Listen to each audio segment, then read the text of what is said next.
voici comme un lion. Je tends les mains vers toi. Je suis sans vie, comme une terre sans eau. Je n'en peux plus, Seigneur. Ne me cache pas ton visage. Montre-moi ton amour ce matin, car c'est en toi que j'ai confiance. Montre-moi le chemin que je dois suivre, car c'est toi que je cherche. Apprends-moi à faire ce qui te plaît. Que ton esprit me conduise sur le droit chemin. Amen. Amen.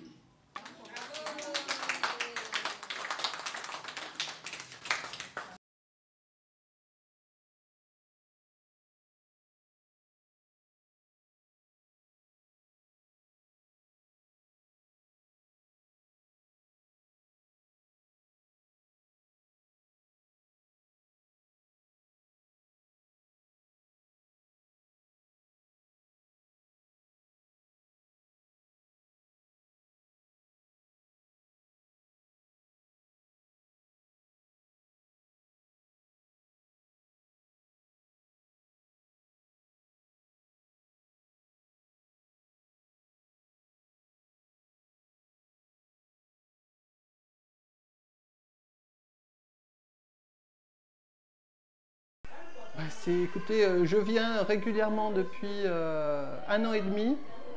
Donc moi ça me plaît, le travail il est plaisant, travailler avec des petits enfants. Pour moi c'est pas un travail, je suis bénévole, je viens donner de mon temps, je prends énormément de plaisir à venir. Donc je donne tout ce que je peux donner quand je suis là, comme affection, comme temps pour les petits, mais je reçois énormément aussi. Nous sommes 3 mamans à faire la garde. On monte à 17h30. Arrivé, on passe dans notre salle de dortoir, on enlève nos habits de maison et on prend nos blouses. Après les blouses, on lave les mains. Après les mains, on monte vers les enfants. Arrivé, on prie d'abord. Après la prière, on prend le médicament que les sœurs soignantes nous ont laissé. On trie les médicaments pour chaque enfant. Donc, sous les médicaments, il y a le nom pour chaque enfant. Donc, tu regardes l'enfant qui doit prendre les médicaments, tu le donnes. Donc, le travail commence normalement à 21h. Après les médicaments, s'il y a un enfant qui pleure ou pas, donc on le prend. On voit s'il a fait caca, on change. On regarde dans le cahier de température pour voir dans la journée combien d'enfants qui ont fait à peu près la température. Ici, les enfants sont nourris au biberon. Des biberons préparés avec beaucoup de précautions. Nous confectionnons, les infirmières, ce tableau qui indique la catégorie d'âge des enfants, des bébés. C'est spécialement les bébés, rien que les bébés, pour lesquels nous préparons les biberons à base de lait. Donc là, il y a les différentes classes d'âge et le nombre de biberons qu'il faut. Donc nous plaçons les biberons par ordre. Là, il y a l'ordre des enfants qui prennent des biberons, 6 biberons par jour. Et là, ceux qui prennent 4 biberons et ainsi de suite. 3 biberons. Et après, nous avons des étiquettes de numéros pour pouvoir identifier les enfants. Parce que les biberons ne portent pas les noms, donc c'est les numéros ici. Donc, les numéros pairs sont pour les filles et les numéros impairs sont pour les garçons. Donc, à la suite, nous plaçons les numéros sur les biberons. À titre d'hygiène, nous couvrons, après la stérilisation des biberons, nous les couvrons avec ces bouchons. Ici, on a ce frigo dans lequel on place les différents biberons par couleur. En ce moment, même si nous les infirmières, nous ne sommes pas là, les mamans qui viennent, c'est leur rôle de donner les biberons aux enfants. Ils savent que là, les biberons roses, c'est pour tel, ceux-là bleus, ainsi de suite, donc c'est classé. Je suis la maman chargée du service de la biberonnerie. de l'entretien du matériel, de la propriété aussi. Bon, chaque matin, donc après la prière, nous remettons nos travaux et les enfants nous-mêmes entre les mains du Créateur. Et puis nous faisons les lits. Je viens faire les lits des bébés 1 et des bébés 2. Après, je descends pour préparer la bouillie que je suis en train de servir pour les enfants. Et puis je remonte pour préparer le yaourt des enfants. Donc je prépare le yaourt et après la formation, je place ça au frigidaire comme elle vous l'a montré. Donc après, bon, à midi, je reviens pour faire la garde, pour relayer les autres mamans qui ont travaillé dans la journée.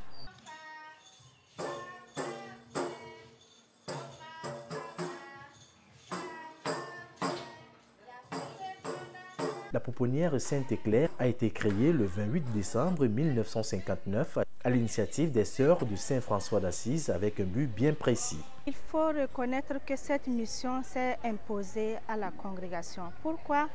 Parce que lorsque les premières sœurs sont arrivées, elles étaient investies au CHU, l'actuel Sylvanus Olympio, comme des soignantes au service des urgences. Et c'était dans les années 1950 où la médecine n'était pas du tout avancée au Togo.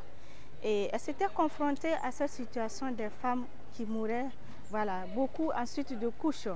Et les familles en désarroi accouraient vers les sœurs avec les nouveaux-nés, demandant de l'aide. Et petitement, elles ont commencé sur place à pourvoir aux besoins de ces nouveaux-nés. Mais le cadre de vie, les circonstances de prise en charge n'étant pas appropriées, elles ont dû faire recours à l'archevêque de l'époque, Monseigneur Joseph Strebler, qui, de vénéreux mémoire, avait approuvé l'initiative et donc a autorisé aux sœurs de venir occuper les locaux ici en vue de développer cette mission de l'orphelinat qui s'est imposée à elles.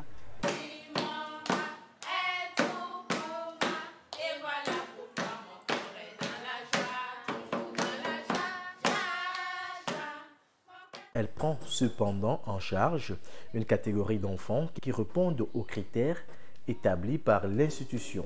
On a constaté bien sûr que ça a commencé par le phénomène des enfants orphelins de mère à la naissance. Mais aujourd'hui, la situation a beaucoup évolué. C'est la problématique des enfants abandonnés, c'est-à-dire sans filiation parentale connue, qui nous proviennent un peu partout, généralement à travers la police, les services sociaux de la place. Alors, il y a aussi cette catégorie des enfants nés de mères malades mentales qui, sous l'effet de leurs troubles psychiatriques, agressent les enfants, les violentent et du coup, ceux-ci n'étant pas en situation de sécurité, alors la police parfois intervient pour que les enfants soient mis à l'abri et ils sont conduits ici pour une prise en charge. Pour assurer le développement harmonieux de ces enfants, rien n'est fait au hasard. Les enfants bénéficient par exemple d'une éducation de qualité qui leur permet de développer leur intellect et prennent aussi part à des activités ludiques et éducatives. Ce matin, avec les enfants, nous avons fait la pâte à modeler et une activité aussi de coloriage d'un objet où ça consiste à aider l'enfant à coller les papiers sur les images. Et cette activité nous permet de mesurer le degré de concentration de l'enfant. Parce qu'il y a certains enfants qui vont mettre à l'extérieur de l'image et il y a certains qui vont mettre à l'intérieur. Les activités éducatives, il y a entre autres la lecture que nous faisons avec les enfants, et le coloriage, la peinture, la pâte à modeler, les jeux sensoriels, la musique, les chansons, les animations. Et il y a 2 ou 3 enfants qui vont à l'école maternelle, donc nous les reprenons quand ils reviennent de l'école pour les aider à faire l'écriture.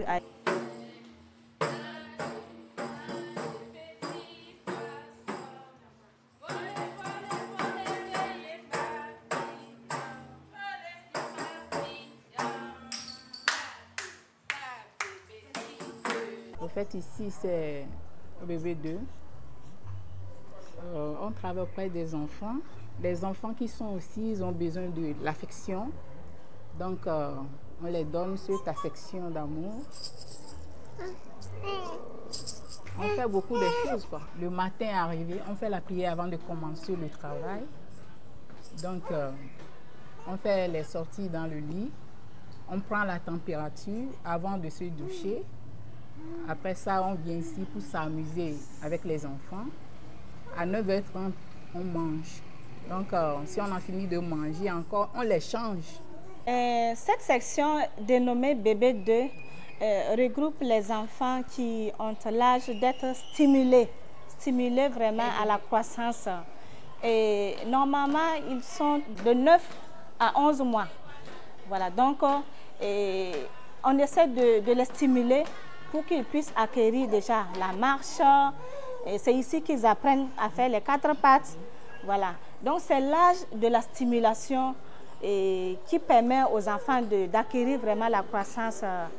Et à cette étape, il y a vraiment besoin de faire participer les enfants aux différentes activités de jeu d'éveil et de stimulation. En plus d'une éducation de qualité, les pensionnaires de la pouponnière bénéficient des soins de qualité.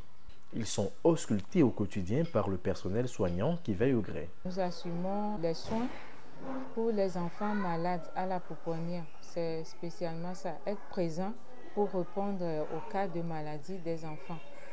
Être prêt lorsqu'il y a une urgence. Dans le domaine des pédiatriques, ça ne manque pas. Tous les jours, on a toujours quelque chose. Un enfant qui a la fièvre, qui tousse, ainsi de suite, qui a le palu, les infections bronchiques, etc. Et puis les plaies des fois, des petites plaies, ainsi de suite. Il y a aussi des malformations qu'il faut gérer, qu'il faut évacuer ou bien se rendre dans les spécialités. À l'hôpital, nous prenons des rendez-vous pour les bébés qui prennent la bouillie, c'est-à-dire les enfants déjà à partir de 5 mois et plus. Donc pour les grands se nourrissent de l'alimentation, c'est-à-dire c'est l'alimentation salée comme chez les adultes, mais c'est par rapport aux besoins de leur âge. Donc là aussi, nous avons une cuisinière qui nous aide pour cela, pour la préparation de l'alimentation des enfants, les grands, qui ont 12 mois et plus. Chaque jour ouvrable, le service social de la pouponnière enregistre de nouveaux cas. Ce jour, elle a reçu la visite d'une femme souffrant de troubles mentaux et dont le bébé n'a pu allaiter depuis 3 jours. Le service social a plusieurs activités. C'est une des activités que vous venez de voir. Nous recevons les cas sociaux qui viennent de dehors pour l'appui en lait pour les enfants nés de mère malade mentale ou orphelins de mère à la naissance. Vous savez que la pouponnière accueille les enfants abandonnés et orphelins. Donc, nous suivons les enfants abandonnés jusqu'à l'adoption. Donc, c'est-à-dire quand l'enfant arrive, nous l'accueillons et nous écoutons les personnes qui ont amené l'enfant. Et après, il y a l'enquête sociale qui se fait. Nous faisons l'enquête sociale pendant 1 année, selon le code de l'enfant au Togo. Donc, on fait l'enquête sociale pendant 1 année. Et si on n'a pas les traces, on ne retrouve pas les traces de la famille, là, on procède à la préparation des dossiers de l'enfant pour l'adoption. Donc, tout ce qui concerne la préparation des dossiers, c'est le service social qui s'en occupe. Établir l'acte de naissance à l'enfant, faire le jugement supplétif si l'enfant dépasse 45 jours quand il arrive. Et tout ce qui a lien avec la justice, le service social s'en occupe. Ici, nous recevons les enfants dont les mamans n'ont pas la montée laiteuse efficace ou soit ont la montée laiteuse totalement absente ou bien les mamans ayant une affection les empêchant d'allaiter les enfants au lait maternel. Et nous recevons aussi les enfants dont les mamans ont déserté la maison. Parce qu'il y a certaines femmes qui, après l'accouchement, pour diverses raisons, quittent la maison, abandonnent l'enfant au monsieur et partent. Donc ces enfants-là, nous les recevons et nous les aidons avec du lait. Et nous recevons aussi des enfants dont les mamans sont décédées, soit dès la naissance, soit quelques jours après l'accouchement. Le travail de la pouponnière ne se limite pas qu'à la prise en charge des enfants durant leur séjour. Ceux dont les parents ont été identifiés retournent en famille et bénéficient d'une prise en charge mensuelle. C'est justement le cas de la famille du jeune Joseph. Chaque mois, elle vient ici à la pouponnière prendre un kit spécialement préparé par l'équipe de la pouponnière. Ces parents, comme vous l'avez vu là, c'est les parents des orphelins qui ont vécu à la pouponnière et qui ont été réinsérés dans leur famille biologique. Orphelins de mère, ce sont les enfants orphelins de mère. Donc, quand ils finissent, ils ont 8 mois. Et quand ils finissent, donc on est obligé de les réinsérer. Et quand ils sont réinsérés, on cherche un membre de la famille pour s'occuper de l'enfant. Donc souvent, ce sont des familles démunies. Donc pour cela, nous leur apportons notre aide. L'aide, souvent, ce sont les vivres.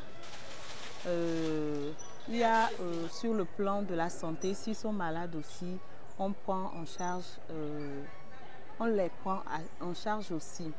Il y a aussi l'aspect scolarité. Il y a certains qui sont aussi scolarisés. Et puis, pour l'argent que nous leur avons donné, il y a des gens qui viennent de loin. Donc, pour assurer leur déplacement, donc pour le suivi de l'enfant, puisqu'on ne peut pas aller chaque temps vers ces enfants, donc nous essayons de leur donner l'argent pour qu'ils reviennent chaque 15 du mois. L'ensemble de la structure fonctionne avec un personnel pluridisciplinaire. Donc, je viens de parler tout à l'heure de la psychologue. Il y a également bien sûr le médecin pédiatre qui coiffe le volet suivi médical. Parce que nous avons les 3 infirmières, dont une assistante médicale, et coordonnée par le pédiatre qui intervient également 2 fois par semaine. Et donc, en plus de cela, nous avons l'assistante sociale que l'État nous a affectée. Et elle aussi, elle joue sa partition dans ce domaine de prise en charge et de suivi des enfants de la pouponnière. Il y a l'aspect éducatif. Bien sûr, c'est des enfants de 0 à 3 ans. On ne peut pas dire qu'ils n'ont pas besoin d'être éduqués.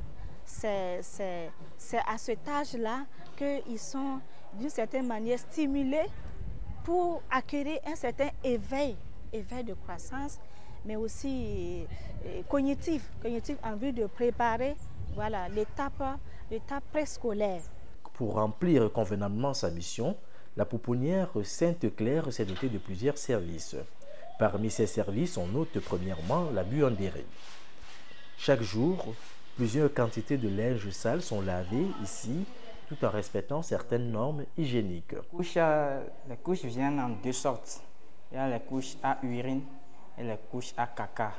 Donc les couches à urine, quand elles viennent, je les trempe à l'aide de l'eau de javel.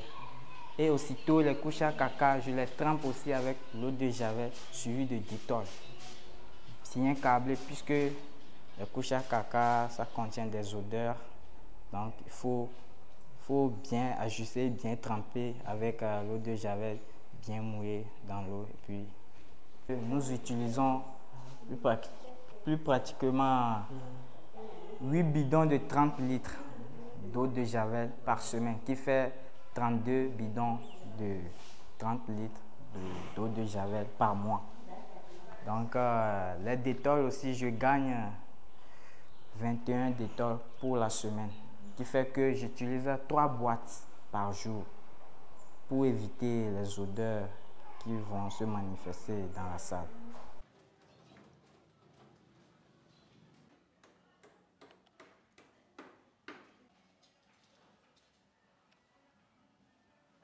Et le matin de 7 h À 8h, 8h30, j'aide le blanchisseur à sécher le linge. Après tout, je reviens repasser les habits. Je repasse ça différemment. Pour les petits à part, les bébés à part, les grands aussi à part. Parce que les microbes des grands sont forts que les petits. Les microbes des petits sont plus forts que les bébés. Si bien que je fais ça différemment. Les services d'entretien veillent quant à eux à la propriété des locaux. Ici, nous sommes à la pouponnière Sainte-Claire de Lomé. Vraiment, moi je suis maman de ménagère, entretien. Tu sais que les enfants de la pouponnière, ils ont besoin de propriété. Et si on pratique beaucoup hygiène, quand on ne fait pas hygiène, ce n'est pas bon parce que les enfants là, ils sont tellement fragiles. Donc, on fait hygiène, on frotte les carreaux. Toi-même, déjà, quand tu es arrivé, tu es sentir un peu. Les grilles, on lave. Les produits d'entretien, ça coûte très cher.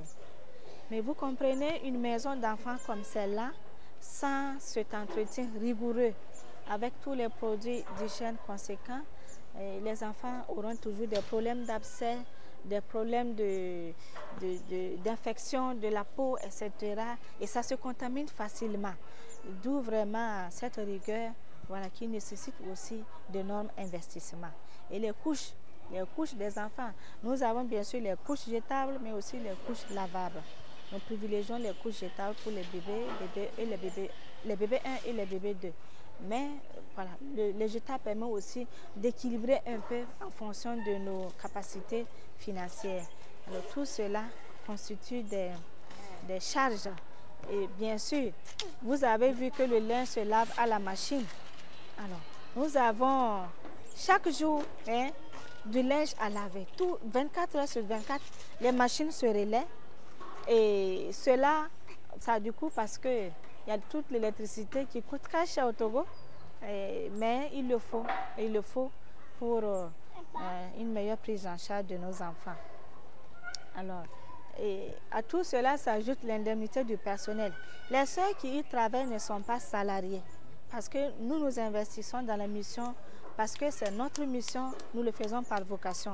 Mais les employés qui sont au service avec nous, qui nous accompagnent dans cette mission, il faut nécessairement les motiver. Bien sûr qu'ils sont payés au SMIC, mais c'est pour dire que ce n'est pas évident. Du moment où ce n'est pas une structure qui fait des recettes, alors voilà, c'est un peu aléatoire.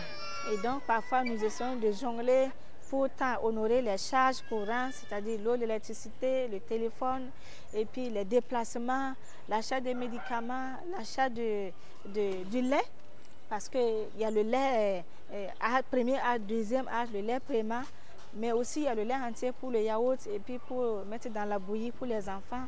Il faut également les vivres, tant pour ceux qui sont à l'interne, mais aussi ceux qui sont à l'externe, qui viennent pour le suivi.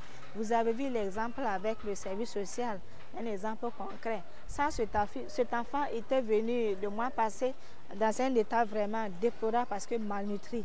Donc il a fallu donc non seulement investir en vivres, investir financièrement pour essayer de remonter l'enfant. Après plus de 50 ans d'existence, la pouponnière Sainte-Claire de Lomé, Tocoin, a réalisé beaucoup d'exploits. Elle a pu, par exemple, sauver plusieurs enfants abandonnés et orphelins. Cela grâce aux efforts conjugués de la direction et de ses partenaires. Les nationaux qui sont un peu sensibles et qui ont la bonne volonté de manifester leur générosité se réservent, voilà, parce que ne sachant pas ce qui adviendra le lendemain compte tenu de la situation. Et du coup, en matière de dons, nous sommes un peu en difficulté. Bien sûr, c'est une structure à but non lucratif. Parler de déficit, c'est trop dire, mais c'est dire que les dons ne rentrent plus et parfois nous sommes obligés de tendre la main à la congrégation. Bien sûr, la congrégation, l'Institut des Sœurs de Saint-François d'Assise, dont la maison mère est basée à Montpellier, portent la mission majoritairement. Mais il faut reconnaître que les missions sont variées et les besoins sont aussi consistants. Et seule la pouponnière ne peut pas tout le temps bénéficier de l'appui de la congrégation. D'où la nécessité de solliciter de bouche à oreille, voilà, les personnes de bonne volonté aussi à manifester leur générosité pour nous venir en aide. On n'a plus assez de dons.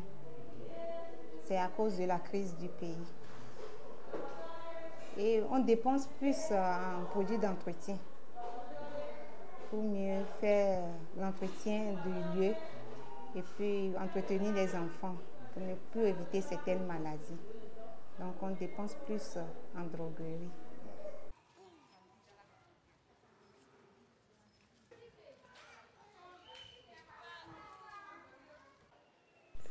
Malgré ces exploits, il reste encore beaucoup à faire. Alors, je disais que le bâtiment que vous voyez a besoin d'entretien et vous avez constaté que la peinture est assez délavée maintenant, tant au niveau interne qu'externe. Et donc, ça fait partie de nos projets et même les nacos, les fenêtres, il y a pas mal de fenêtres cassées, et les vitres, et ça expose les enfants à des dangers. Voilà, parce que les grands, ceux qui sont déjà à l'âge de 2-3 ans, voilà, qui sont parfois agités, avec les jouets, ils cassent facilement les nacos parce que c'est accessible. Et donc, nous sommes en train d'envisager changer toutes les fenêtres en vitre aluminium avec les moustiquaires de façon plus adaptée et plus protecteur pour la sécurité des enfants. Et tout cela constitue des charges.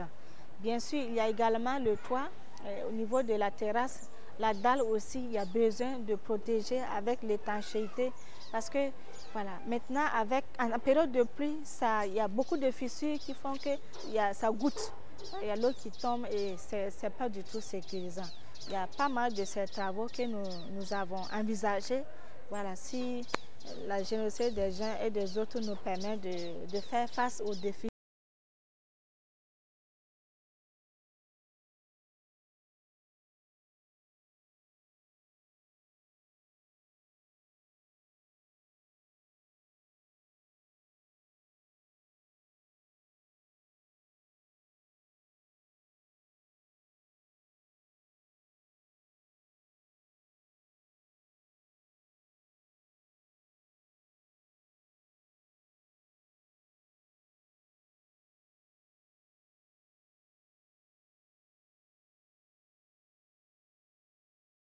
À tous ceux qui nous écoutent à travers cette vidéo et qui ont un cœur sensible pour la cause de ces enfants innocents, qui n'ont pas demandé à naître et qui pourtant ont eu droit à la vie, et nous leur disons d'être co-acteurs avec nous d'une certaine manière, à la mesure de leurs possibilités. Non pas forcément avec de grosses sommes d'argent, mais un geste de soutien, un temps, soit peu de façon ponctuelle, signifie pour nous des co-acteurs, en tout cas, ou des co-responsables. Parce que nous nous sommes dit que cette mission, bien sûr, est à la responsabilité des sœurs de Saint-François d'Assise, mais en même temps, tous ceux qui participent d'une manière ou d'une autre deviennent co-responsables de cette mission. Alors, nous les remercions pour tous les gestes qui sont manifestés d'une manière ou d'une autre, ponctuellement, périodiquement. Nous leur disons toute notre reconnaissance, qu'ils sachent que ce qui est fait provient du fond de leur cœur. C'est au nom de la charité humaine, au nom de la charité divine, dirais-je, et surtout, c'est pour la gloire de Dieu. Parce que la gloire de Dieu, c'est de servir ses enfants qui sont à son image. C'est lui-même qui nous l'a dit.